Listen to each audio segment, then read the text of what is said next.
పక్కన ఆర్థిక పరిస్థితి అస్తవ్యస్తంగా ఉందంటూ తామిచ్చిన హామీలు ఇప్పుడే కాదు అని చెప్పడం కోసమనే బడ్జెట్ కూడా లేట్ చేశారు చంద్రబాబు.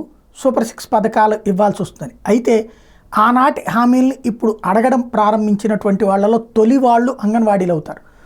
అంగన్వాడీలకు వేతనాలు పెంచుతామని, గ్రాట్యుటీ అమలు చేస్తామని టీడీపీ ఇచ్చిన ఎన్నికల హామీని అమలు చేయాలంటూ వాళ్ళు తాజాగా ఏదైతే ఐఎఫ్టియు అనుబంధ ఏపీ ప్రగతిశీల అంగన్వాడీ వర్కర్స్ మరియు హెల్పర్స్ యూనియన్ నాయకులు స్త్రీ సంక్షేమ మంత్రి, గిరిజన శాఖ మంత్రి సంధ్యారాణిని అడిగారు. 2023 డిసెంబర్ 12 నుండి 2024 జనవరి 22 వరకు రాష్ట్రంలోని అంగన్వాడీలు సిఐటియు, ఏఐటియుసి, ఐఎఫ్టియు సంఘాల నేతృత్వంలో సమ్మె చేశాం. ఈ సమ్మెను విచ్ఛిన్నం చేసేందుకు అప్పుడు ప్రభుత్వం తీవ్ర నిర్బంధాలు ఉపయోగించింది. ఎస్మా చట్టాన్ని విధిస్తూ అనేక మందిని డిస్మిస్ చేసింది. అయినా అంగన్వాడీలు ఐక్యంగా సమ్మె కొనసాగించడంలో కొన్ని పాక్షిక అంశాలకు అంగీకరిస్తూ జీవోలను జారీ చేసింది. ప్రధానమైన జీతాల పెంపుదల కొత్త ప్రభుత్వం ఏర్పడ్డాక 2024 జూలైలో పెంచుతామని మినిట్స్లో రాసిచ్చింది. నాటి అంగన్వాడీ 3 సంఘాల ఉమ్మడి సమ్మెను టీడీపీ నాయకులు ప్రతిపక్షంగా సంపూర్ణంగా బలపరిచారు కాబట్టి ఇప్పుడు ఆ జీతాలు పెంచమని చెప్పేసి వీళ్ళని అడుగుతున్నారు.